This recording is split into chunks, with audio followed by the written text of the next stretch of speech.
안녕하십니까. 에듀앙닷컴 운영자 강쌤입니다.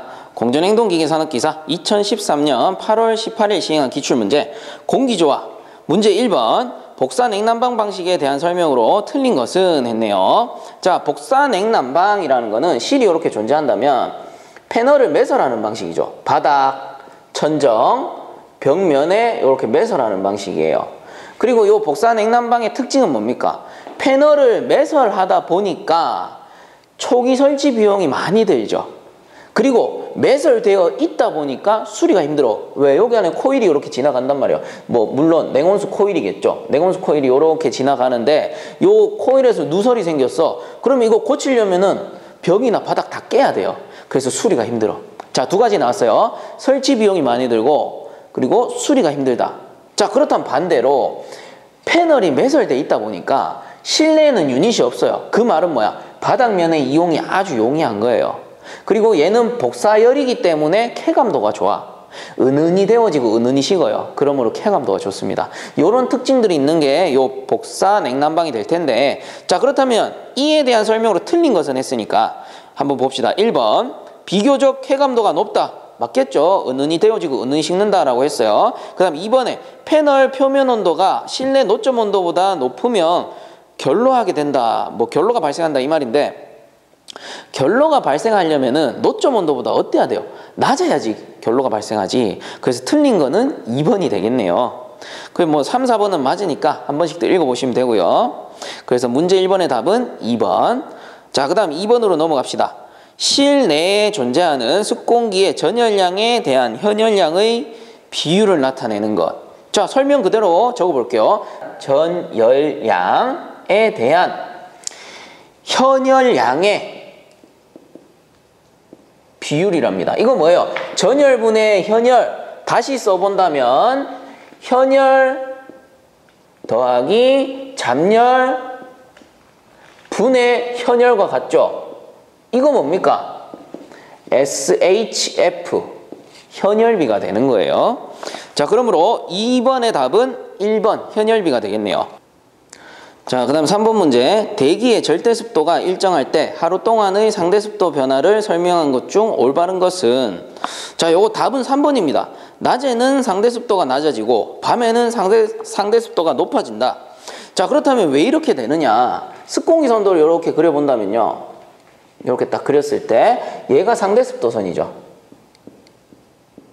100%가 되는 선이 되는 거예요. 요 선이. 자, 그러면 어느 임의의 점을 딱 찍었어요. 딱 찍었을 때 얘가 절대습도가 일정하게 움직이려면 어떻게 해야 돼요? 절대습도 X는 여기 있을 거 아니야. 그럼 요런 상태로 움직여야지. 오른쪽 또는 왼쪽 현열 상태로 움직여줘야 된다라는 거예요.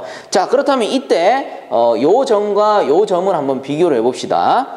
자, 우선 3번 설명을 대입을 하자면 낮에는 상대습도가 낮아진대요. 왜 그럴까? 낮에는 어때요? 온도 올라가지. 그럼 요 점에서 온도 올라갔을 때 이렇게 이동할 거 아니야. 그럼 요 상태가 되는 거예요. 즉 얘가 낮이 되는 거고요. 그 다음 반대로 밤에는 어떻게 돼요? 온도 떨어지잖아. 온도 떨어지니까 이렇게 이동할 거 아니에요. 절대습도가 일정한 상태입니다. 그럼 요 점이 밤이 되는 거예요. 자, 이때 상대습도 변화만 우리가 체크를 하면 되는 거죠. 상대습도선은 요렇게 생겨 먹었죠. 요렇게 생겨가지고 어때요? 얘가 100%고 이쪽으로 갈수록 90%, 80, 70, 60, 50 해가지고 쭉쭉쭉 주는 거예요. 즉 낮에는 상대습도가 줄어들고요, 밤에는 상대습도가 늘어나는 게 맞지. 자, 이제 이해 가시죠? 그러므로 3번 문제 답은 3번. 낮에는 상대습도가 낮아지고 밤에는 상대습도가 높아진다. 절대습도가 일정한 상태에서. 자, 그 다음 문제 4번. 냉각수는 배관을 통하게 하고 배관 외부의 물을 살수하여 살수된 물의 증발에 의해 배관 내 냉각수를 냉각시키는 방식으로 대기오염이 심한 곳 등에서 많이 적용되는 냉각탑 방식은? 이라고 되어 있네요. 자, 요 4번 문제에서 포인트는 뭐냐면 대기오염이 심한 곳입니다. 자, 대기오염이 심하대요. 대기오염이 심한 곳이니까 상식적으로 생각해 보세요. 상식적으로 냉각탑이 대기 중에 노출되는 게 좋아요? 안 되는 게 좋아요? 당연히 노출 안 되는 게 좋지. 그렇다면 냉각수를 노출시키지 않으려면 밀폐식을 써야 되죠. 자, 그러므로 4번의 답은 1번 밀폐식 냉각탑이 되는 거예요. 자, 그 다음 5번 문제. 유인-유닛 방식에 대한 설명 중 틀린 것은 했네요. 유인-유닛 방식 어떤 거예요? 공조기가 이렇게 있고 AHU. 그 실내가 존재합니다. 그리고 냉온수기가 존재하죠. 냉온수기. 그러면 공조기 안에 코일이 있으면 예를 들어서 내가 냉방을 한다. 그럼 쿨링 코일이 이렇게 냉수 코일을 왔다 갔다 할 겁니다. 그리고 실내에도 유닛이 있어요. 요 녀석이 유인-유닛 방식인데 여기에다가도 배관을 이렇게 설치해서 냉수를 보내주는 상태가 되겠죠. 자, 이때 공조기에서 송풍기로 공기 조화된 그 1차 공기를 유인-유닛으로 치출을 시킵니다. 그러면 얘가 1차 공기가 되는 거죠. 1차 공기를 고속고압으로 치출을 시키다 보니까 실내에 존재하던 2차 공기가 유인되어 들어오죠. 유인되어 들어와서 혼합되어 치출되는 요 방식이 유인-유닛 방식이 되는 겁니다. 그래서 공기수 방식이 되는 것이죠. 자, 그렇다면 요 특징 설명으로 틀린 거 1번 각 유닛마다 제어가 가능하므로 개별실 제어가 가능하다. 그렇죠. 요 유인-유닛을 각 실에 설치하기 때문에 개별 제어 가능하고요. 그 다음 2번에 송풍량이 많아서 외기 냉방 효과가 크다 돼 있는데 이거는 유인-유닛 방식이 아니고 전공기 방식에 대한 설명이에요. 그래서 틀린 것은 2번.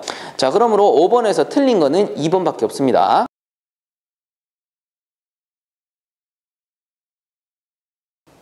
자, 그 다음 6번 문제. 덕트계 부속품의 기능을 설명한 것으로 옳지 않은 것은 했네요. 1번 댐퍼, 풍량 조정, 뭐 더 읽을 것도 없네요. 1번 맞고. 그 다음 2번에 플렉시블 커플링 돼 있는데 플렉시블의 뜻이 뭐냐면은 신축성이 있다라는 뜻이에요.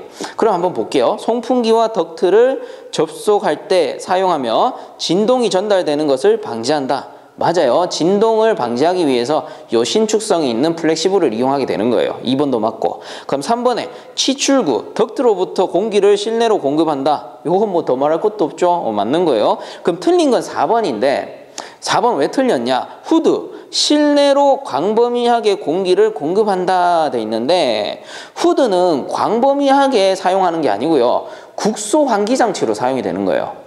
그 후드 어디 가면 많이 볼 수 있냐면 우리 고깃집 가서 고기 구울 때 위에서 이렇게 쭉 당겨 내리는 거 있죠. 그 왜 당겨 내려요?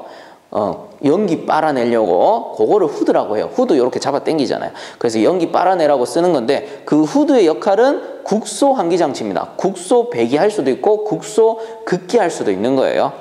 자, 그러므로 틀린 것은 4번이죠. 6번의 답은 4번. 자, 다음 7번. 공기 중의 냄새나 아황산 가스 등 유해 가스의 제거에 가장 적당한 필터는 요거 답은 활성탄 필터 1번이 돼요. 그래서 활성탄 필터는 흡착식입니다. 흡착식이라서 유해 가스를 지 몸에다 쭉쭉쭉 붙여서 그 필터링을 하는 거예요. 그러므로 7번의 답은 1번. 자, 다음 8번 문제. 다수의 전열판을 겹쳐놓고 볼트로 연결시킨 것으로 판과 판 사이에 유체가 지그재그로 흐르면서 열교환한다. 뭐 뒤에 건 굳이 읽지 않을게요. 자, 그래서 요거 뭐냐면 전열판을 이렇게 겹겹이 붙인다라는 겁니다. 이런 식으로 판을 이렇게 겹겹이 붙이고 배관을 지그재그로 이렇게 통과시켜서 열교환시키는 열교환기의 명칭은 플레이트. 열교환기. 플레이트라는 게 판이죠. 그래서 요걸 다른 말로 판형, 열교환기 라고도 합니다. 그래서 이 녀석의 장점이 뭐냐면은 판을 쭉쭉쭉 붙이면 되기 때문에 용량 조절이 아주 용이해요. 내가 용량을 늘리고 싶다 그러면 판을 여러 개 더 붙이면 되는 거고, 용량을 좀 줄이고 싶다 그럼 판을 좀 이렇게 드러내면 되는 거겠죠. 자, 그러므로 8번의 답은 플레이트형 열교환기 1번이 되겠네요. 자, 그 다음 9번 문제. 아래 그림과 같은 병행류형 냉각 코일의 대수 평균 온도차는 약 얼마인가 돼 있네요. 자, 병행류라고 돼 있는데 요거 병류를 나타내는 거예요. 그래서 뭐 단어를 이렇게 어렵게 써놨을까요? 저는 사실 그 문제 푸는 것보다 문제 읽는 게 더 힘든 것 같아요. 자, 그럼 한번 봅시다. 병행류의 대수평균 온도차를 구해라. 대수평균 온도차 LMTD는 T1-T2 나누기 ln의 T1 나누기 T2였죠. 자, 그러면은 요거를 구하기 위해서는 고온과 저온을 뽑아내야 돼요. 자, 병류입니다. 병류. 같은 방향으로 흐르고 있다. 뭐 그대로 읽어드리면은 병행류. 자, 이때 여기 위에가 18도씨, 아래쪽이 15도씨. 그리고 위쪽이 32도씨, 아래쪽이 10도씨가 되네요. 자, 이때 각각의 온도차를 구하는 거예요. 각각의 온도차. 자, 그러면 18도씨 빼기 15도씨. 자, 첫 번째 온도차입니다. 델타 T는 18도씨 빼기 15도씨 해보니까 얘는 3도씨가 돼요. 그 다음에 두 번째 델타 T. 두 번째 델타 T는 32도씨 빼기 10도씨 하니까 뭐 22도씨가 되겠네요. 자, 그럼 어때요? 얘가 22도, 얘가 3도야. 그럼 얘가 높은 거니까 높은 놈이 앞에 가야 되죠. 그래서 얘가 T1, 낮은 놈이 T2 이렇게 정해주시면 되는 거예요. 자, 그러면 요거 두 개를 그대로 넣습니다. 자, 그대로 넣을게요. 고온 22도씨 빼기 3도씨 나누기 LN에 22 나누기 3 해주시면은 계산기 똑똑똑 두드려 보시면 9.54도씨가 나올 거예요. 너무 붙여 적었나? 9.54도씨. 그러므로 9번의 답은 2번이 되겠네요. 자, 그 다음 10번 문제.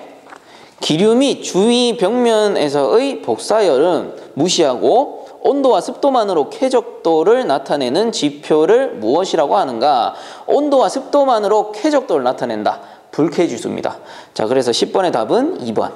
자, 그럼 11번. 온수 난방장치와 관계없는 것은 했네요. 자, 3번에 보시면 버킷 트랩 돼 있는데 트랩은 어디예요? 증기 난방에만 존재하죠. 그래서 예전에도 한번 정리를 해드렸던 것 같은데 증기 난방에만 존재하는 녀석이 트랩이죠. 응축수 트랩이라고 합니다. 자, 그리고 온수 난방에만 있는 것도 있었어. 온수 난방에만 존재하는 녀석이 팽창 탱크. 자, 앞에서 한번 잡아드렸던 내용인데 복습 한번 시켜드립니다. 자, 그러므로 11번의 답은 3번 버킷 트랩이 돼요. 자, 다음 12번. 상당 방열 면적 EDR에 대한 설명으로 맞는 것은 했네요.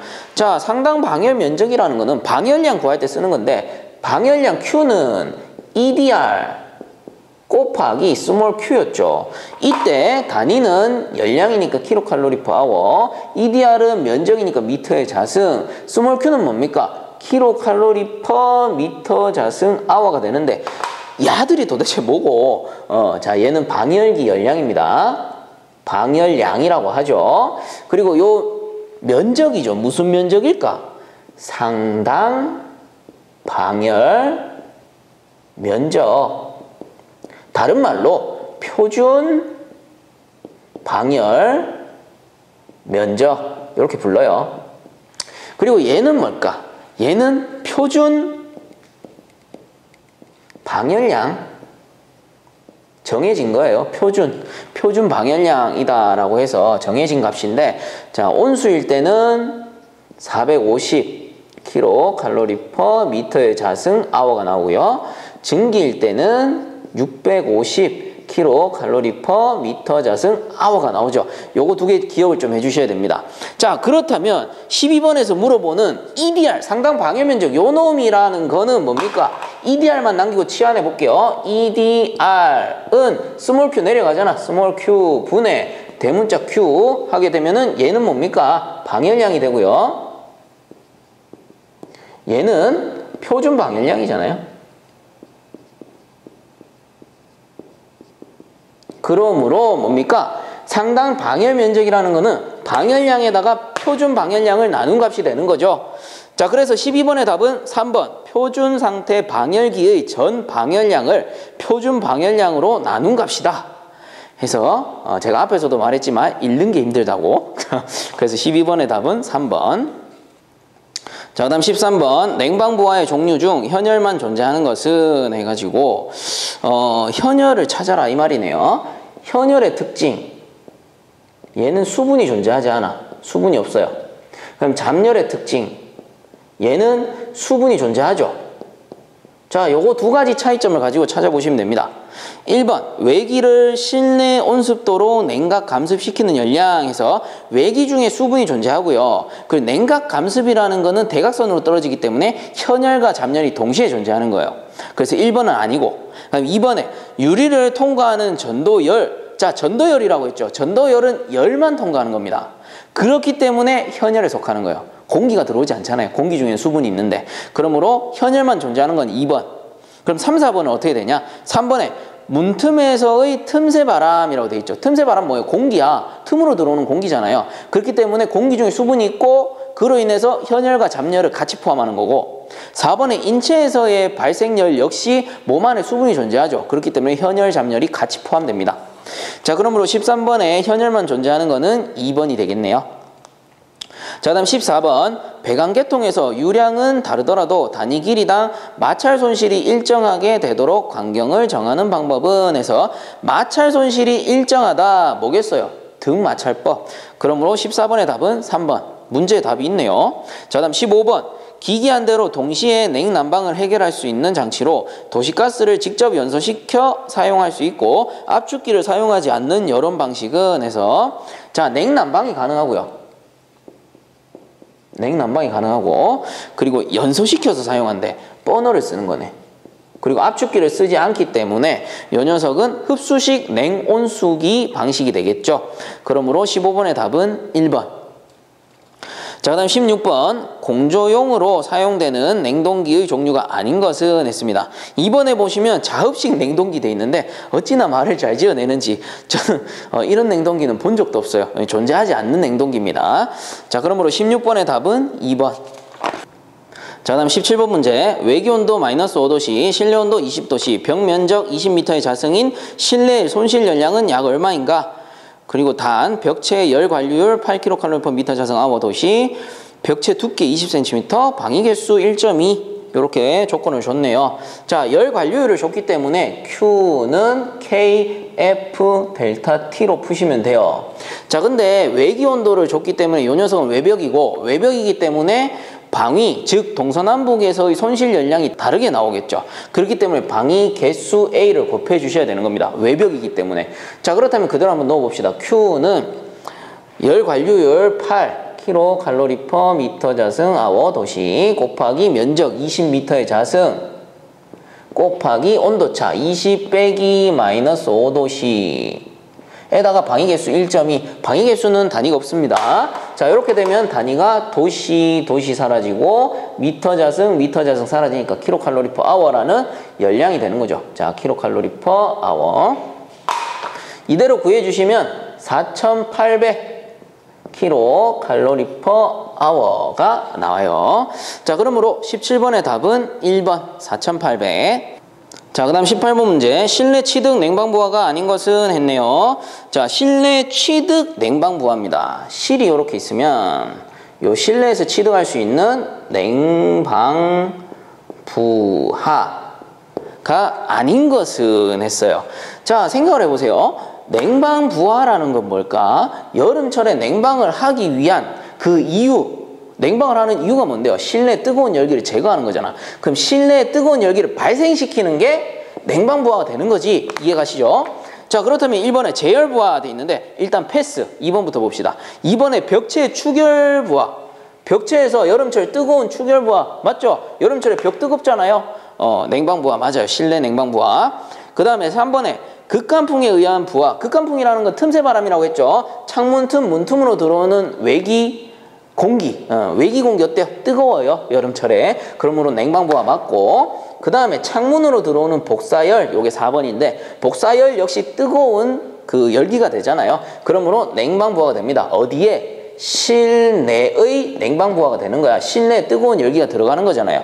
그런데 1번에 보시면은 제열부하라고 있어. 제열부하라는 건 뭘까? 공조기가 딱 있다. 공조기가 요게 쿨링 코일이죠. 여름철이니까. 자, 이때 송풍기로 송풍을 해요. 송풍을 딱 해서 냉각된 공기를 쫙 지출을 시켜. 근데 안에 있던 사람이 야, 좀 춥다. 조금만 데워서 넣어도 이렇게 기계실에 요청을 합니다. 그럼 기계실에서 약간 리히팅을 시키죠. 리히팅. 요게 제열기예요.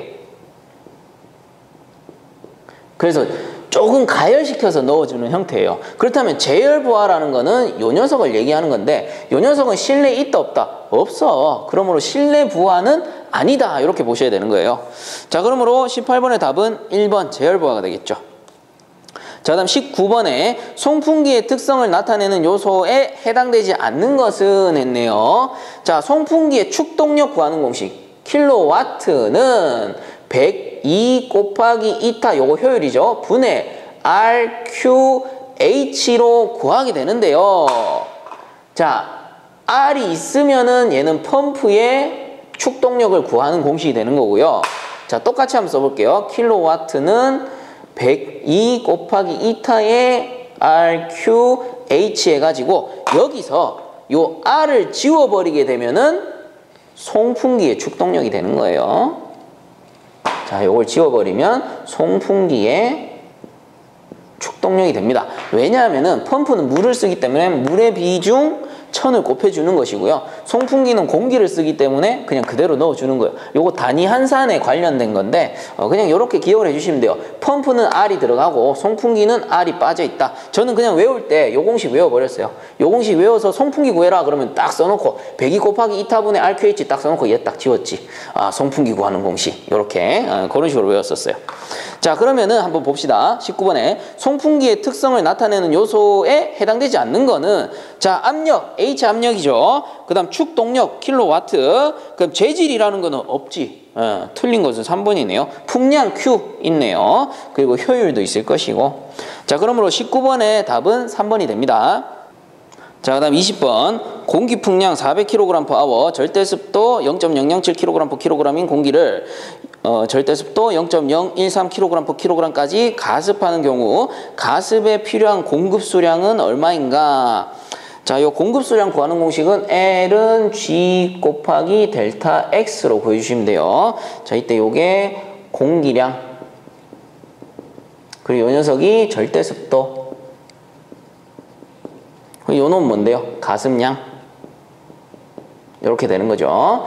자, 그럼 그대로 넣어줄게요. 공기량이 400kg/h가 되고요. 곱하기 델타 X니까 큰 놈 빼기 작은 거죠. 0.013 빼기 0.007 kg/kg 다시가 됩니다. 자, 그러면은 어차피 요 kg이니까 사라지고요. 남는 거는 kg/h라고 해서 가습량이 나오는 거예요. 요대로 계산해 보시면은 2.4 kg/h가 되겠습니다. 자, 그러므로 20번의 답은 2번이 되겠네요. 자, 이번 시간은 여기서 마치도록 하고요. 본 강의가 도움되셨다면 유튜브 에듀왕닷컴 검색 후에 구독과 함께 영상 하단에 보시면 따봉 버튼 있으니까 한 번씩만 눌러주시면 감사하겠습니다. 자, 수고들 많이 하셨습니다.